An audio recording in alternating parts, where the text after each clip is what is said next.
ગાનો ડોકાઈ ગયો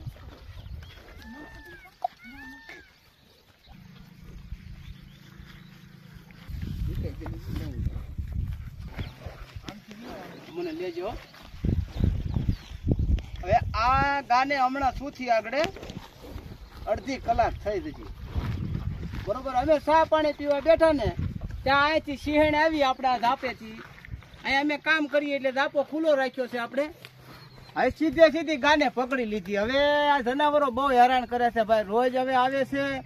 અને જનાવરનો ત્રાસ એટલો વધી ગયો છે કે હવે અમારે અહીંયા ખેતરે આવવું કે નહીં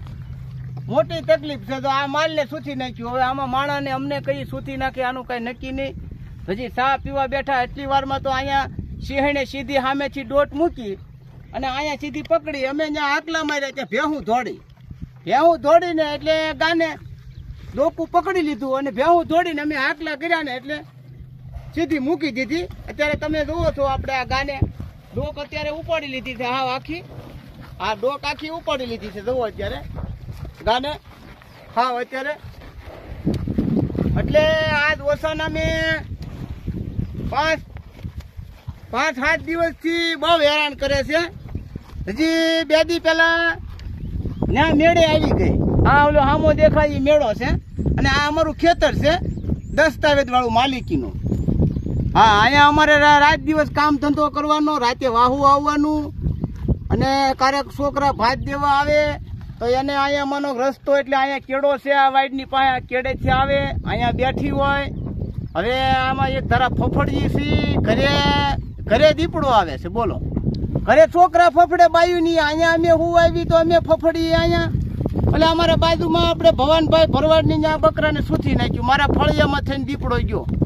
હવે છોકરાઓને ત્યાં હુવાય નહીં એને રાતથી ઊંઘ ન આવે અમને રાતથી ઊંઘ ન આવે આવડો મોટો જનાવરનો ત્રાસ છે હવે આનું કોઈ જવાબદાર નહીં અમારે અહીંયા ખેતરે આવવું કે ન આવવું તમે વિચાર તો કરો ખેતરમાં કામ ધંધો કરવો કે ન કરવો માલ સારવા કે ન સારવા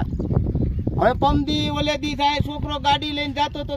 છોકરાની વાંહે કૂતરા હતા તો સામેથી દોટ મૂકી તો છોકરો તો ગાડી લઈને ભાગી ગયો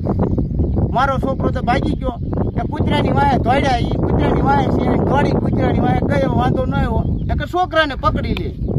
જો મારી નાખે આપણા તો ગયા આપણે તો છોકરાઓને વાંજા થઈ જવાના છીએ પછી સરકાર એમ કે 5,000 મળશે ને 10,000 ભાઈ રૂપિયા આપણે જોતા જ નથી પણ જનાવરનું કાંક કરો મહેરબાની કરીને બધા અધિકારીઓને કહેવાનું છે આપણે જંગલ ખાતાના અધિકારી માલધારી સમાજના આગેવાનોને કહી ભાઈ આવડો મોટો ત્રાસ છે આની માટે તમે કાંક લ્યો હા એક છે ભાઈ આ તમે આપણે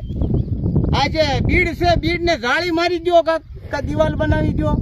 કાં અમને તમે અહીંયા પૈસા આપો તો અમે દિવાલ બનાવી નાખીએ સરકાર પૈસા આપે કે ભાઈ તમને તારે હાલો અમે ખર્ચો દઈ દઈએ છીએ તમે જાળી નાખી દો તો અમે નાખી દઈએ નકર ભાઈ તમે નાખી દો તો જનાવર અંદર રહે